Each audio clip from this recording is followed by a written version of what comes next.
అందులోనూ ఖమ్మం జిల్లా రాజకీయం ఎప్పుడూ ఒక ప్రత్యేక స్థానాన్ని కలిగి ఉంటుంది. ఇప్పుడు మరోసారి ఖమ్మం జిల్లాలో రాజకీయ కురుక్షేత్రం మొదలైంది. గత కొద్ది రోజులుగా సైలెంట్ గా ఉన్న ఖమ్మం పాలిటిక్స్ లో అధికార ప్రతిపక్ష నేతల మధ్య మాటల యుద్ధం తీవ్రమైంది. ఈ మాటల దాడితో ఖమ్మంలో రాజకీయ వాతావరణం మళ్లీ వేడెక్కింది. ఒకరిపై ఒకరు పరోక్షంగా ప్రత్యక్షంగా చేసుకుంటున్న విమర్శలు ఇప్పుడు సోషల్ మీడియాలో పతాక స్థాయికి చేరాయి. బీఆర్ఎస్ వర్సెస్ కాంగ్రెస్ నాయకుల మధ్య మాటల యుద్ధం కొనసాగుతోంది. ముఖ్యంగా పాలేరు నియోజకవర్గ కేంద్రంగా ఈ రాజకీయ చిచ్చు రగులుకుంది. అసలు ఈ సోషల్ మీడియా వారేంటి? ఈ వివాదంలో ఉన్న నేతలెవరు?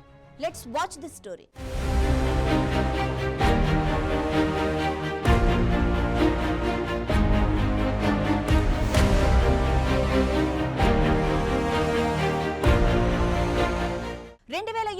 అసెంబ్లీ ఎన్నికల్లో ఉమ్మడి ఖమ్మం జిల్లాలో కాంగ్రెస్ పార్టీ స్పష్టమైన ఆధిపత్యాన్ని ప్రదర్శించింది. మొత్తం 10 నియోజకవర్గాలకు గాను 9 నియోజకవర్గాల్లో కాంగ్రెస్ జెండా ఎగిరింది. ఈ నియోజకవర్గానికి కీలక కారకుల్లో ఒకరు రెవెన్యూ, గృహ నిర్మాణం, సమాచార, పౌర సంబంధాల శాఖ మంత్రి పొంగులేటి శ్రీనివాసరెడ్డి.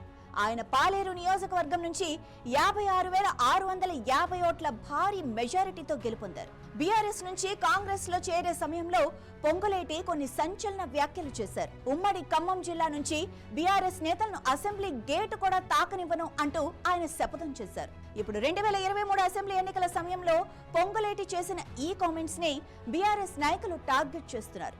టార్గెట్ పొంగులేటి అంటూ సోషల్ మీడియాలో ఒక కొత్త రాజకీయ యుద్ధానికి తెరలేపారు.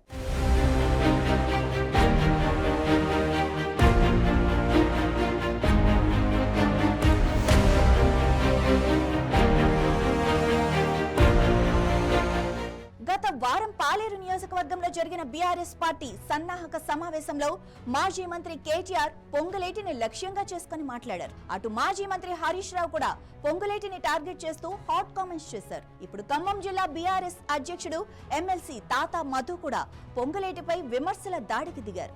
ఇదంతా చూస్తుంటే బీఆర్ఎస్ పార్టీకి ప్రధాన ప్రత్యర్థి కాంగ్రెస్ పార్టీయా లేక కేవలం పొంగులేటి శ్రీనివాసరెడ్డా అన్న డౌట్ వస్తోంది. కాంగ్రెస్ అధికారంలోకి వచ్చిన తర్వాత బీఆర్ఎస్ నాయకులకు ఖమ్మం జిల్లాలో పొంగులేటి శ్రీనివాసరెడ్డి ఒక బలమైన సవాల్గా మారారు. దాంతో ఆయన్నే టార్గెట్ చేశారు. ఈ రాజకీయ ఎత్తుగడలు రాబోయే స్థానిక సంస్థల ఎన్నికలు అలాగే 2028 అసెంబ్లీ ఎన్నికలను దృష్టిలో పెట్టుకుని జరుగుతున్నాయని రాజకీయ విశ్లేషకులు సైతం చెబుతున్నారు.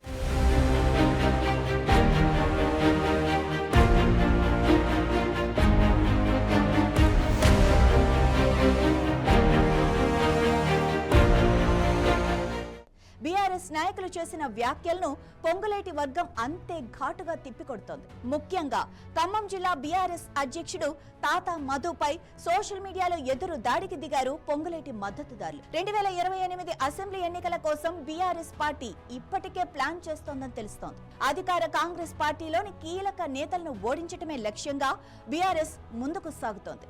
ఉమ్మడి ఖమ్మం జిల్లాలో పాలేరు నియోజకవర్గం ఎప్పుడూ ఒక హాట్ సీట్ గానే ఉంటుంది. కాంగ్రెస్ ప్రభుత్వంలో కీలక మంత్రిగా ఉన్న పొంగులేటిని ఓడించటమే లక్ష్యంగా బీఆర్ఎస్ ప్రయత్నాలు మొదలుపెట్టింది.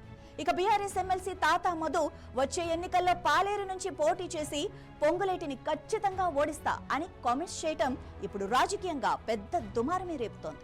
ఇదే ఇప్పుడు కాంగ్రెస్ బీఆర్ఎస్ నాయకుల మధ్య సోషల్ మీడియాలో ఈ యుద్ధానికి ప్రధాన కారణంగా కనిపిస్తోంది.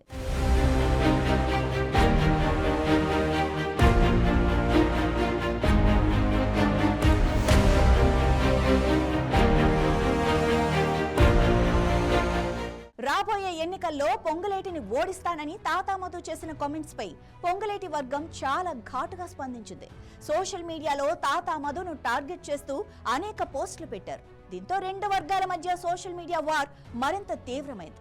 బీఆర్ఎస్ పార్టీ పాలేరు నియోజకవర్గంలో ఎదుర్కోవాల్సింది ఒక సామాన్యుణ్ణి కాదు, ఖమ్మం జిల్లా రాజకీయాల్లో ట్రబుల్ షూటర్ గా, ఆర్థిక అంగబలాల్లో తిరుగులేని నేతగా పేరున్న పొంగులేటి శ్రీనివాసరెడ్డిని అన్న సంగతి ఎలా మర్చిపోయారు అంటూ పొంగులేటి వర్గం నాయకులు ప్రశ్నిస్తున్నారు. బీఆర్ఎస్ పార్టీకి ఇది అంత ఈజీ కాదని వారు స్పష్టం చేస్తున్నారు. ఇప్పుడు తెలంగాణ రాజకీయ వర్గాల్లో ముఖ్యంగా ఖమ్మం జిల్లాలో రాబోయే రోజుల్లో ఈ రాజకీయ యుద్ధం ఇంతటితో ఆగుతుందా లేక మరింత ముదురుతుందా అనేది టెన్షన్ గా మారింది.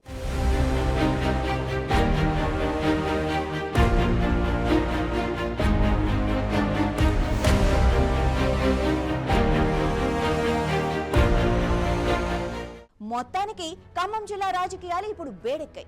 2023 ఎన్నికల తర్వాత కొంత స్తబ్దుగా ఉన్న వాతావరణం ఇప్పుడు ఈ మాటల యుద్ధంతో మళ్లీ రసవత్తరంగా మారింది. సోషల్ మీడియాలో జరుగుతున్న ఈ రాజకీయ పోరు రాబోయే ఎన్నికల వ్యూహాలను గుర్తు చేస్తోంది.